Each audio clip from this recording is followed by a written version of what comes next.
especial por ellas. Amén. Gloria a Dios. Pues paz de Cristo, mis hermanos. Amén. Amén. Qué bueno que pudimos vencer hoy todos los que formamos parte de la congregación, y vamos a continuar con el tema que tenemos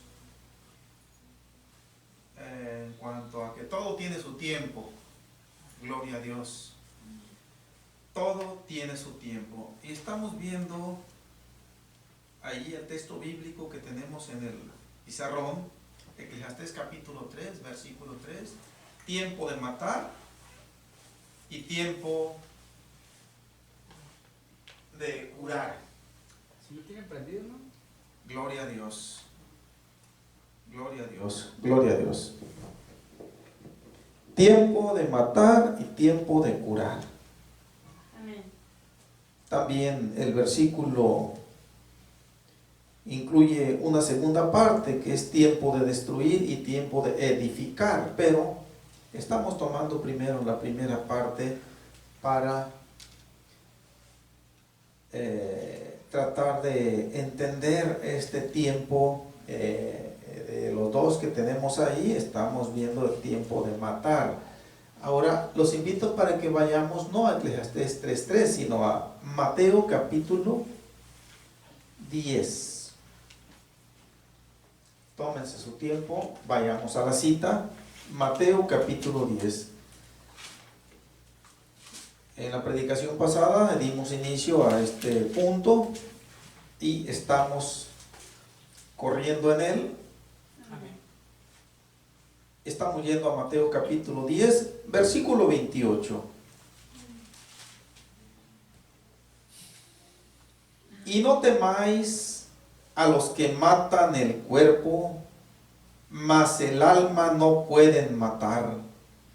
Temed más bien a aquel que puede destruir el alma y el cuerpo en el infierno. Amén. Amén. Tomen su asiento, mis hermanos. Debo recalcar que el tiempo de matar comprende tanto el plano literal o terrenal como el plano espiritual.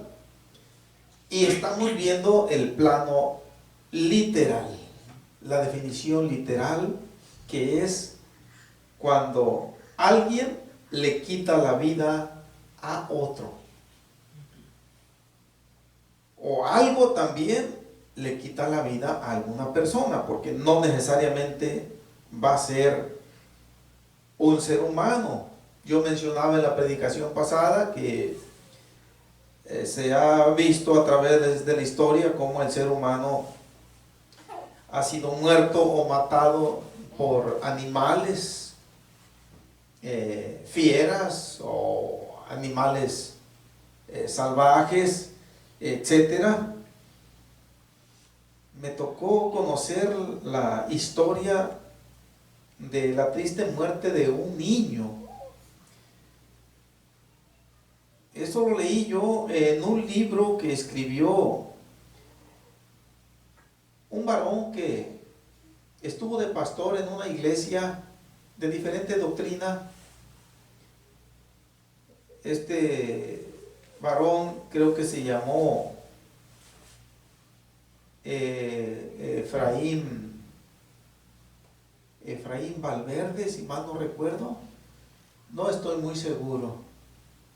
Estuvo pastoreando acá en Salinas, California, y por aquí en Susun, algo así, estaba una congregación de esa doctrina.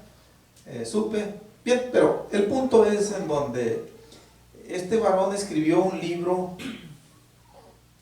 de como una especie de bibliografía de él. Ese libro yo lo tuve en mis manos. Me tocó leerlo de principio a fin, y el nombre de ese libro, este varón le puso Recuerdo, Señor. Y relata él desde que prácticamente empezó a tener uso de razón, cómo se desenvolvió en su vida, principalmente allá en la ciudad de Tijuana, Baja California, México. Y pues dentro de lo que él relata, mencionó que un tío de él tenía un rancho y, si mal no recuerdo, ese tío se llamaba, le decían el tío Pancho, tenía un rancho y tenía animales. Dentro de los animales tenía asnos o burros. Y pues una criaturita chiquita, no recuerdo, escasos 5 o 6 años, no recuerdo exactamente, de hace mucho, estoy hablando yo del 2003, fue cuando leí ese libro yo, y se lo regalé a mi hermano Guillermo Montoya, fue el pastor que me bautizó a mí el 12 de octubre de 1986. Ese día fui bautizado yo en el nombre de Jesucristo, nunca se me va a olvidar, como mi fecha de nacimiento tampoco, pues de hecho fue una segunda fecha de nacimiento. Pero este varón dice que ese niño se metió al corral de los animales y ese burro era un burro mañoso que cuando alguien se descuidaba tendía a morderlo. Y pues no se dieron cuenta cuando el niño se metió al corral y el burro se le dejó ir y lo agarró de la cabeza, lo estuvo mordiendo tanto hasta que lo mató al niño. El relato es para hacer alusión de que no necesariamente siempre va a ser un ser humano quien va a matar a otro ser humano. Me ha tocado conocer historias allá en el continente de África. Hay países muy pobres en donde muchos de sus habitantes tienen que emigrar a otro país menos pobre. Dentro de los países que son menos pobres está Sudáfrica. Sudáfrica es un país, dentro de la pobreza de allá, es un país que está más desarrollado y muchos tienden a irse para allá a buscar mejor vida, pero para llegar allá tienen que atravesar selvas, tienen que atravesar pues lugares en donde hay fieras, leones, hienas, leopardos, etcétera. Ahí hay peligros de muerte y algunos de ellos pues han sido muertos, inclusive hasta comidos por los leones o por las fieras. Entonces todo ello pues viene aquí a contemplarse en este tiempo que estamos viendo, tiempo de matar. Y yo mencionaba que cuando estamos viendo el tiempo de matar, pues se relaciona de alguna manera muy estrecha con el tiempo que ya vimos que fue el tiempo de morir, que es la consecuencia de matar. Bien, pero ahora vamos aquí al versículo, a la cita bíblica que nos está sirviendo de entrada a esta predicación. El Señor Jesús está haciéndoles una advertencia a los discípulos, a sus apóstoles principalmente, y les está previniendo sobre los peligros que van a enfrentar al ir desenvolviéndose en ese honroso ministerio de pregonar las buenas nuevas de salvación. Y las prevenciones que el Señor les hizo siempre tuvieron como fondo el inculcarles el peligro que iban a enfrentar de diversos tipos al ir anunciando el Evangelio. Iban a enfrentar una oposición muy hostil, inclusive hasta mortal, que su tendencia invariable iba a ser hacerlos sentir miedo como seres humanos. Eso es algo muy normal en toda la raza humana, de sentir miedo o temor ante un peligro en mayor o menor grado, pero todos, sin excepción, tenemos esa tendencia como seres humanos afectados por el pecado.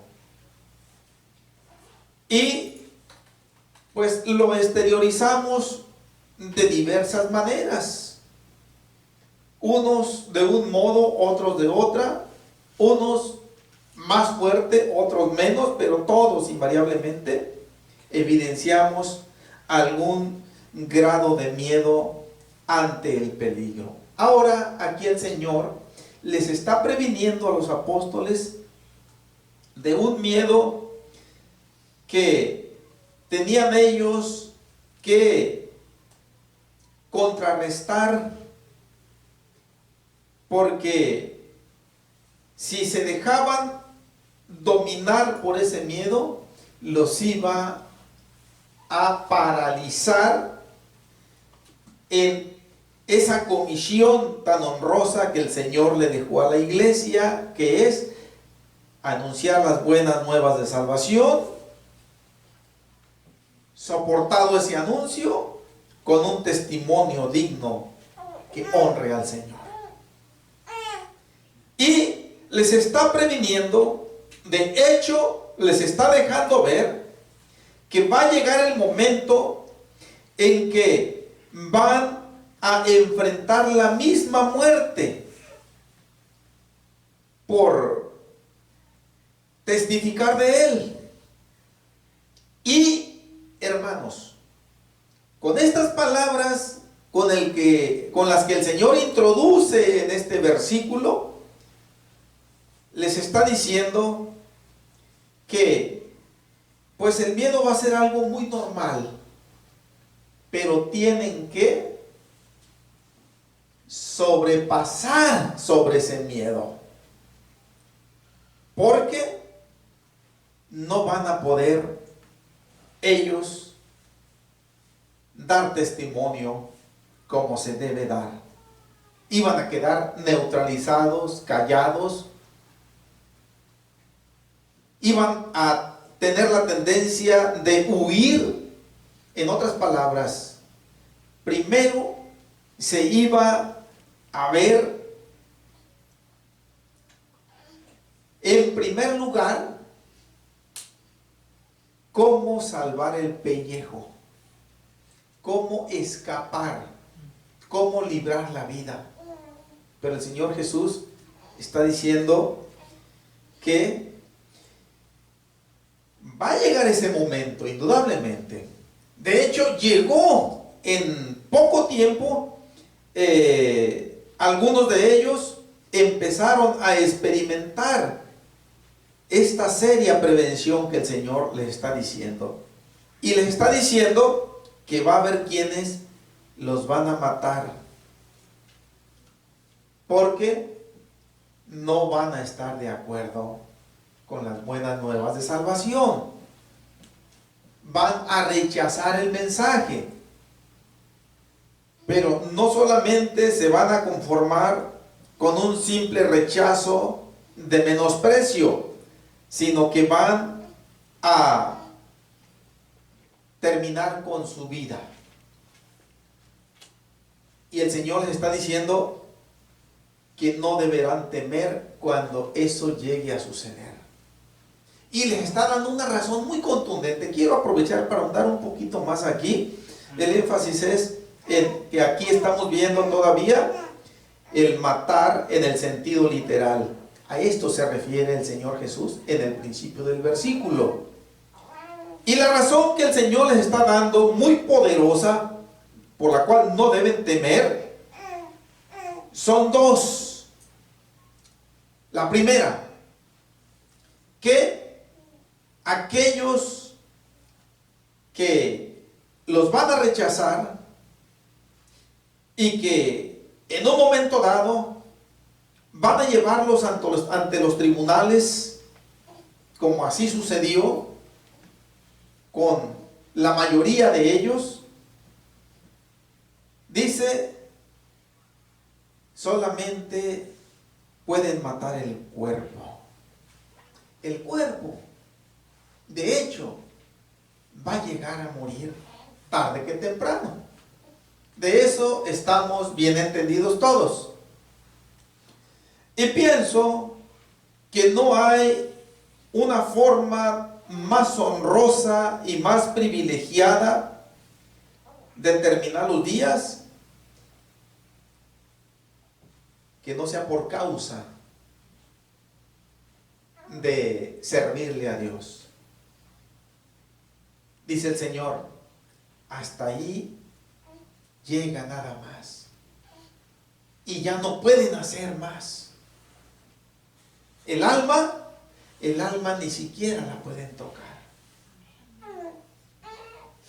Entonces, este versículo quizá volvamos después, porque comprende también lo que es la muerte espiritual o la ruina definitiva y eterna del ser humano, que enfrentará, hablando en este caso de los mismos discípulos, en caso de que muestren un temor descontrolado ante los enemigos y les tengan miedo, y por ese miedo no testifiquen como deban testificar. Entonces les dice el Señor, deben saber que después van a enfrentar ya no miedo, sino un pavor indescriptible, porque después ya no van a temer ante un ser humano, sino que van a enfrentar la misma ira de Dios, el cual tiene poder para destruir el alma y el cuerpo en el infierno. Creo que ya he hablado yo en predicaciones pasadas, mis hermanos, que nosotros como creyentes tenemos que tener bien claro de que en nuestro ser se compone de espíritu, alma y cuerpo. Primera de Tesalonicenses 5:23, ahí no lo dice. Aquí el Señor no está hablando del espíritu. Muchos creyentes, muchos predicadores, mucha gente piensa que nos componemos solamente de cuerpo y alma, o de alma y cuerpo. Pero no, son tres elementos los que conforman nuestro ser: espíritu, alma y cuerpo. Y aquí el Señor está mencionando, está tomando en cuenta nada más el cuerpo y el alma. El espíritu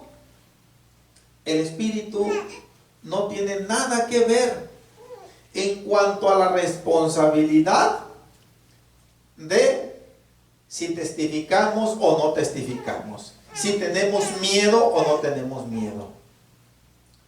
Porque el espíritu, independientemente del rumbo que le demos a nuestra vida, o independientemente del rumbo que le dé el ser humano a su vida, reaccionando positiva o negativamente ante los requerimientos de Dios, el espíritu no se afecta para nada. Allá en el libro de Eclesiastés nos dice, antes de terminar el libro, el predicador, que el espíritu vuelve a Dios que lo dio.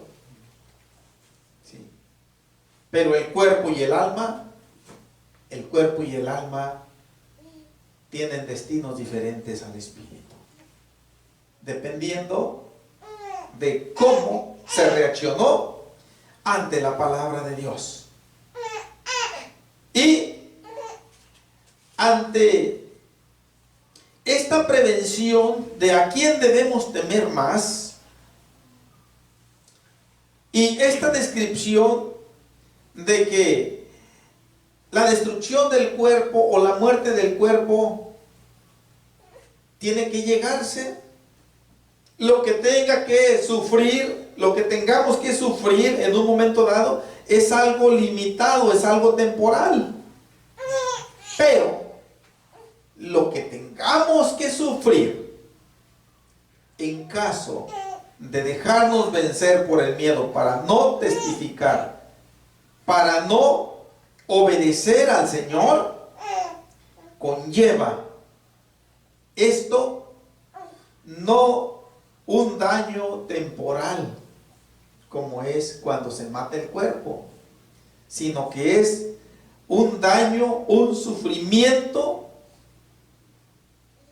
eterno, permanente, que en las palabras del Señor, en el final del versículo dice, puede destruir el alma y el cuerpo en el infierno. Aquí eso del cuerpo en el infierno, no debemos pensar que es este mismo cuerpo. Este cuerpo, hermanos, y aquí pues quiero entrar en una especie de paréntesis, ya que esto ya pues tiene relación con matar el cuerpo, pero no es el punto principal. Pero quiero aprovechar porque tal vez no volvamos quizás a este versículo, y ahorita que estamos, quiero aprovechar que este cuerpo no es el que está mencionando el Señor cuando dice y el cuerpo en el infierno. Cuando el ser humano muere, el cuerpo se queda, si es que bien nos va, en un sepulcro, en un cementerio. Sí. Y ahí se deshace, ahí se cumple la orden del Señor, la sentencia de Dios que le dio a Adán. Vas a volver a la tierra de donde fuiste tomado, pues polvo eres y al polvo has de volver. En otras palabras, te vas a convertir en polvo otra vez. De ahí ese canto que cantamos a veces, eres polvo y nada más. Es una realidad. Que por la gracia misericordiosa de Dios andamos respirando. Bien, pero cuando el Señor Jesucristo venga por segunda y última vez a recoger su iglesia y a definir la eternidad de cada ser humano, definir el lugar en donde se va a ubicar ya eternamente, ya sin lugar a un cambio de mejora o de empeorar. Entonces, ese cuerpo que en la mayoría o en muchísimos casos ya va a estar hecho polvo, ya ni se va a saber que fue un cuerpo humano eso.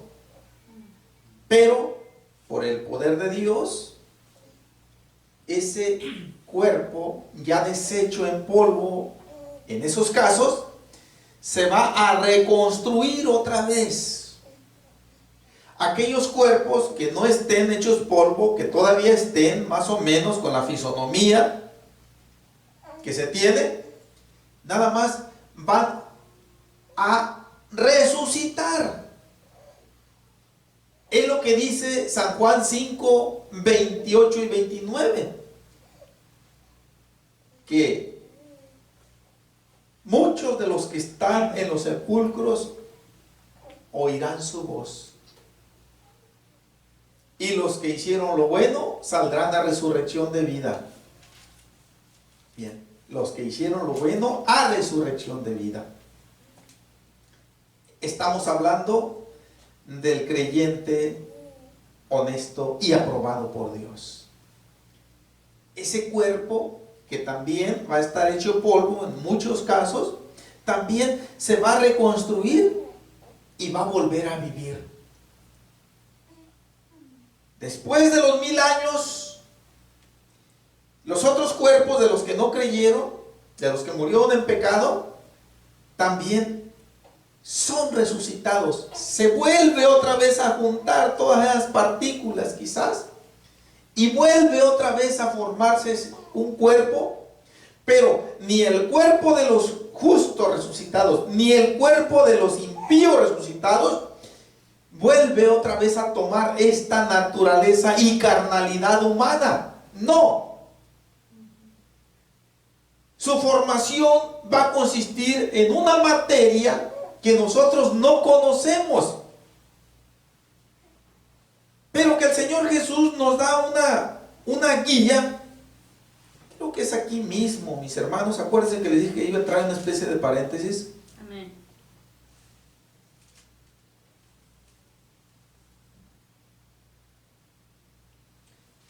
Esa cita bíblica, permítanme, en donde le preguntaron al Señor sobre la resurrección.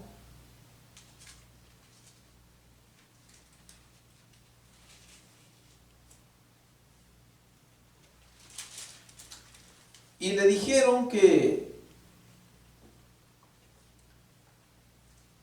una mujer pues se casó. Espero encontrar la cita. Se casó con un hombre, y este hombre pues murió.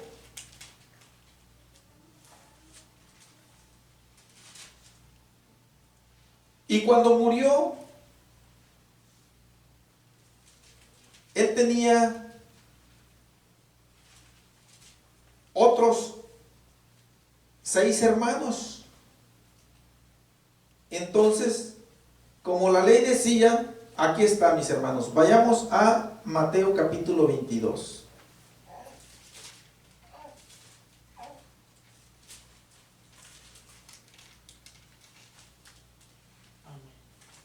El objetivo de venir a esta cita bíblica es para que tengamos nosotros una luz de qué clase de cuerpo va a ser el que vamos a tener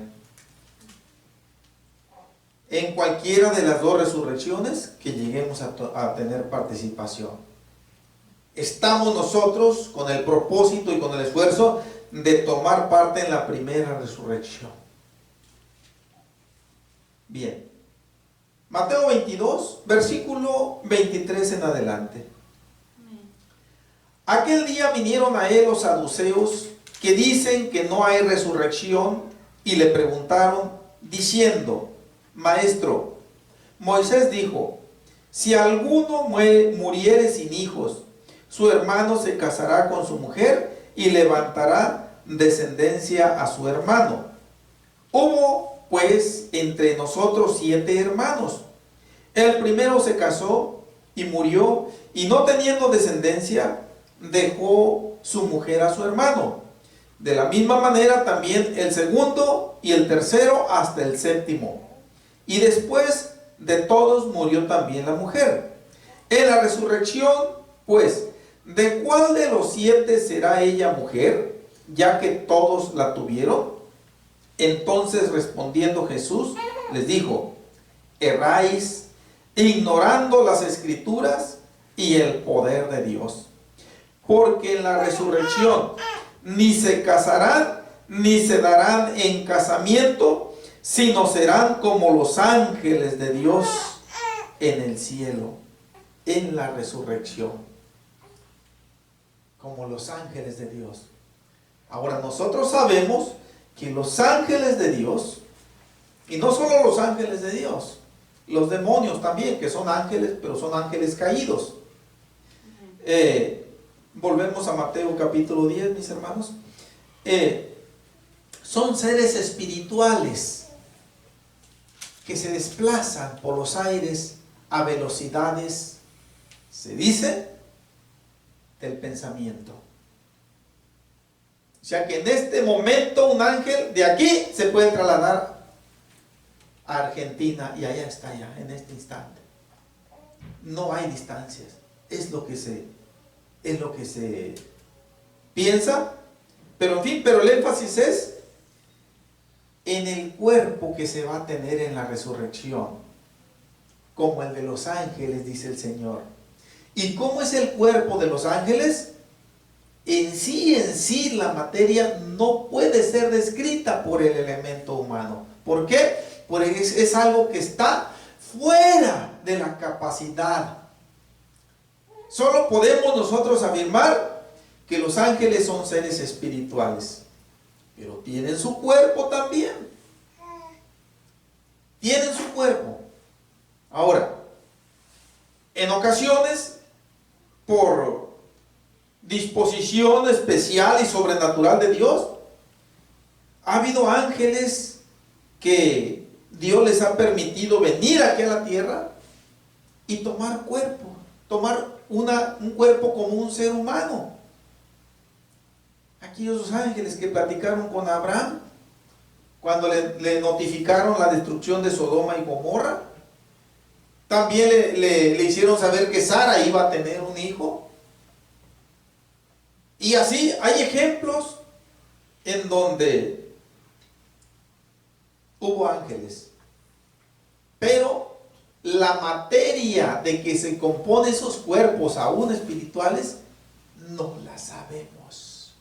Lo que sí sabemos es que esos cuerpos van a soportar la eternidad, no van a envejecerse, no van a dañarse por enfermedades, no van a desintegrarse, aun cuando aquí la palabra que emplea el Señor Jesús, que dice, puede destruir el alma y el cuerpo en el infierno.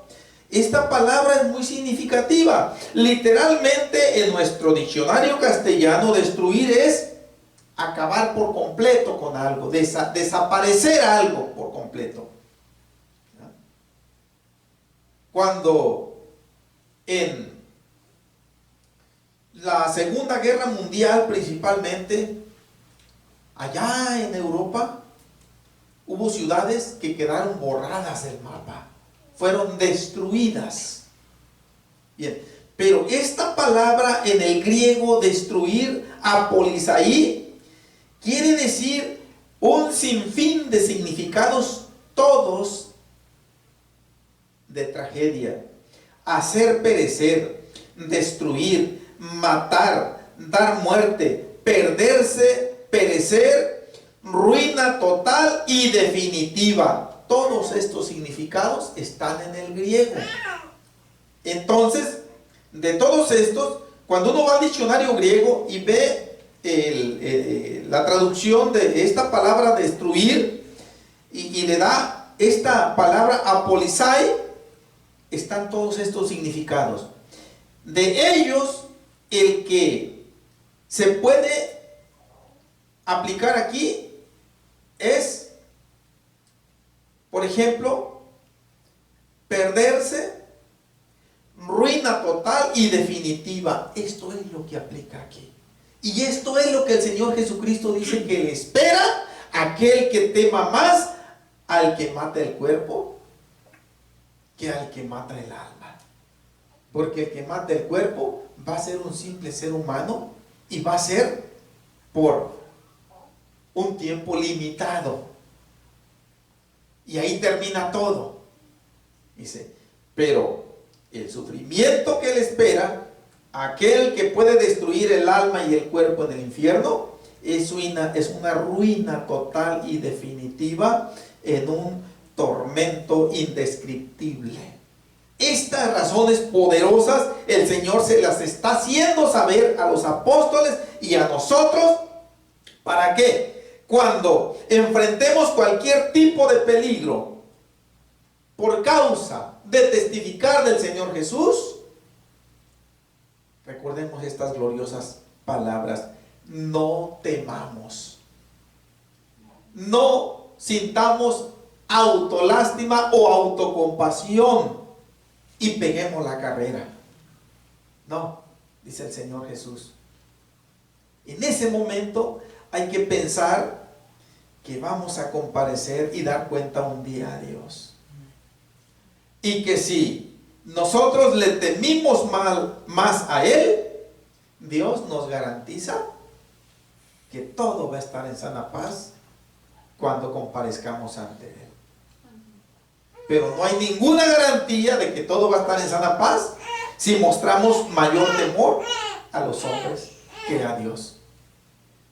En el Antiguo Testamento, mis hermanos, tenemos ejemplos, muchos de hombres y mujeres. Simple y sencillamente, si vamos a Hebreos 11, ahí tenemos una larga lista de hombres y mujeres, tanto conocidos como muchos que el autor no nos menciona, anónimos, que temieron más a Dios, temieron más a aquel que puede destruir el alma y el cuerpo en el infierno, que a los hombres que solamente pudieron matar sus cuerpos. Sí, Elías le dijo al rey Acab: vive Jehová, en cuya presencia estoy, que no habrá lluvia ni rocío en todo este tiempo, sino por mi palabra. El profeta Elías fue un profeta ciertamente intrépido, con una personalidad especial. Pero Santiago nos dice por allá en el capítulo 5 que no dejaba de ser un ser humano. Quiero leerla, la cita bíblica en Santiago.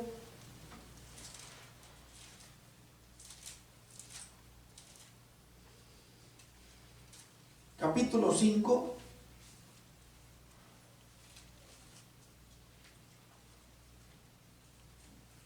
Versículo 17.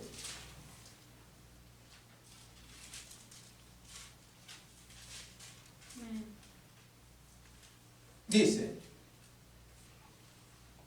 Elías era hombre sujeto a pasiones semejantes a las nuestras, y oró fervientemente para que no lloviese, y no llovió sobre la tierra por 3 años y 6 meses.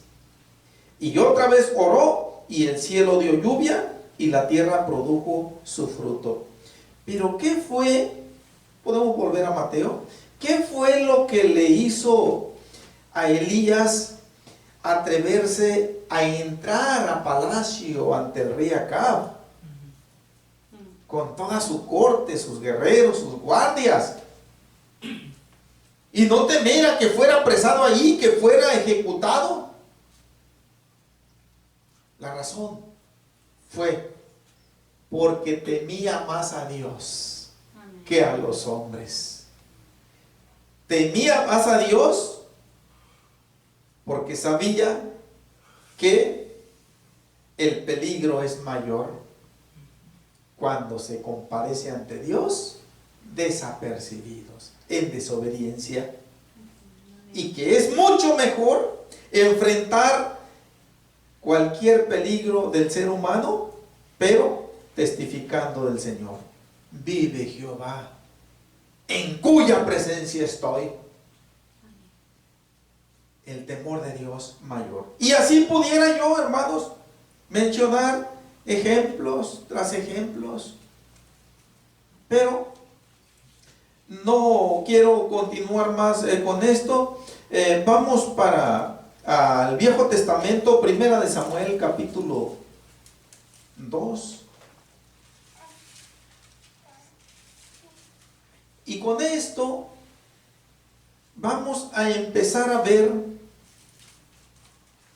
el otro aspecto del tiempo de matar, que es en el ámbito espiritual, que ese es más grave que el matar físicamente.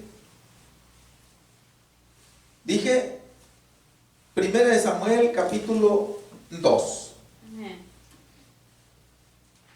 Versículo 6.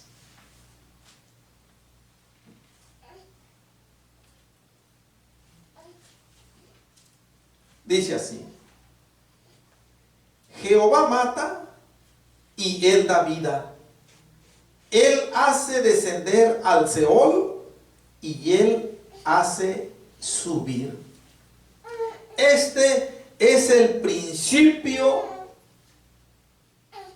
rector en todo el universo y en todos los tiempos, en todas las edades, que nos dice que el único que tiene el legítimo derecho de quitarle la vida a cualquier ser vivo es Dios y nadie más.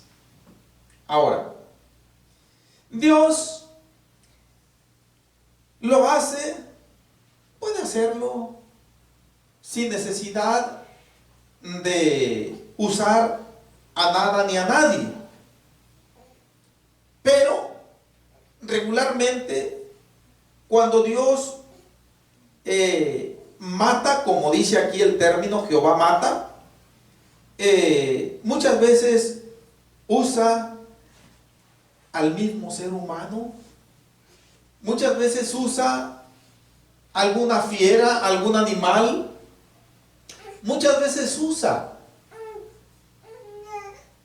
la misma naturaleza, un tornado, un incendio, un terremoto, accidentes, epidemias, ¿sí? Detrás de todo está el que tiene el legítimo derecho de quitarle la vida al ser humano. En otras palabras, de matar. ¿Y qué cosas, mis hermanos? Miren, la palabra matar, ya cuando se clarifica por la autoridad, dice, es cometer homicidio. Ese es quitarle la vida a otra persona. Se comete homicidio. Pero Dios no comete ningún homicidio cuando mata. Y Dios no comete ninguna injusticia, mucho menos comete pecado cuando lo hace. Amén. Pero qué misteriosa es la manera de actuar de Dios, que nosotros no alcanzamos a comprenderla. Porque muchas veces, aun cuando usa a un mismo ser humano para quitarle la vida a otro, no comete ninguna injusticia.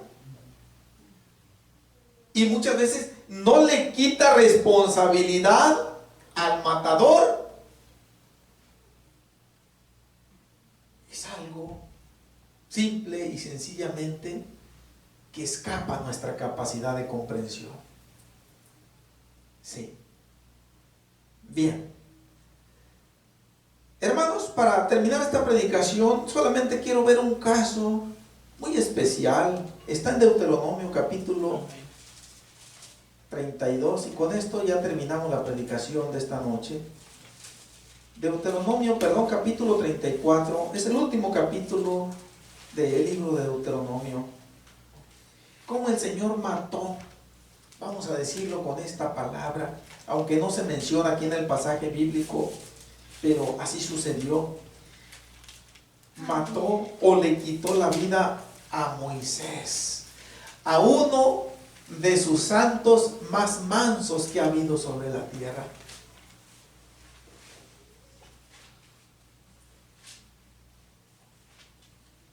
Estamos Deuteronomio 34, versículo 4 Amén.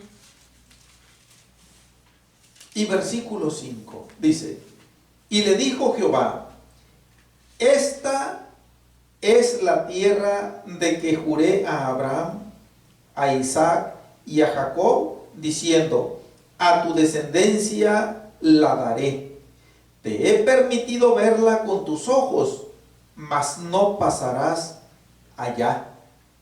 Y murió allí Moisés, siervo de Jehová, en la tierra de Moab, conforme al dicho de Jehová. Se había presentado un suceso sobrenatural. El Señor lleva a Moisés a la cumbre de el monte Nebo, allí en los campos de Moab, y desde la cumbre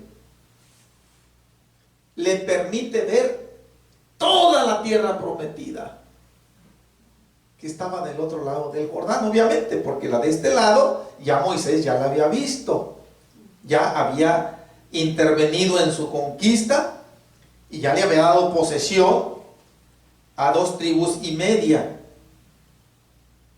Pero la tierra que estaba pasando el Jordán no la había visto, excepto el borde del otro cauce, del río.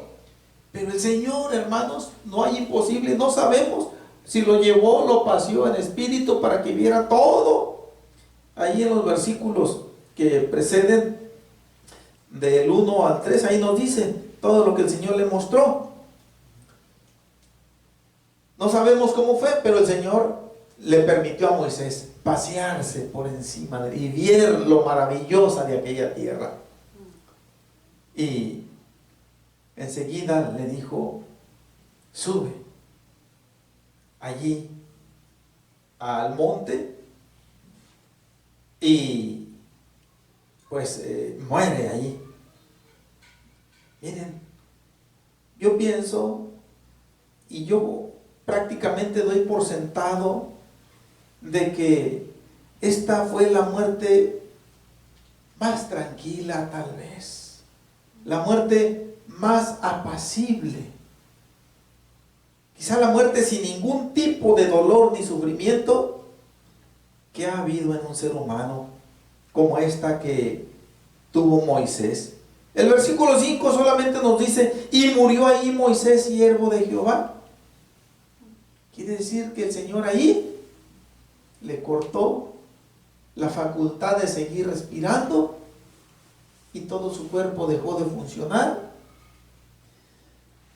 Y otro suceso sobrenatural que nos dice el versículo 6: el Señor personalmente lo enterró, lo sepultó,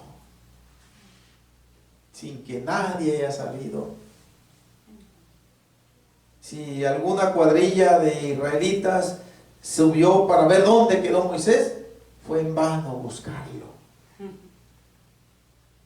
Lo cierto es que este fue uno de los muchos ejemplos que nosotros podemos ver de lo que fue una muerte en donde Dios directamente, sin usar a nada ni a nadie, termina con la vida. Y miren nada más de quién: de uno de sus más fieles servidores que ha tenido, entre muchos más, pero este ocupó un lugar un tanto especial: Moisés. Hermanos, pues vamos a continuar, si el Señor nos concede, en la próxima predicación, ahora viendo ya de lleno lo que es el tiempo de morir en el aspecto espiritual, que repito, es el más grave que el aspecto literal. Vamos a cerrar nuestras Biblias y antes de retirarnos vamos a orar por estas necesidades, por Carolina y su mamá Sara. Acordémonos que tiene cáncer Sara, y vamos a pedirle al Señor por la sanidad de esa señora, y también por Blanca, por la mamá de nuestra hermana Areli, que también el Señor le dé la sanidad.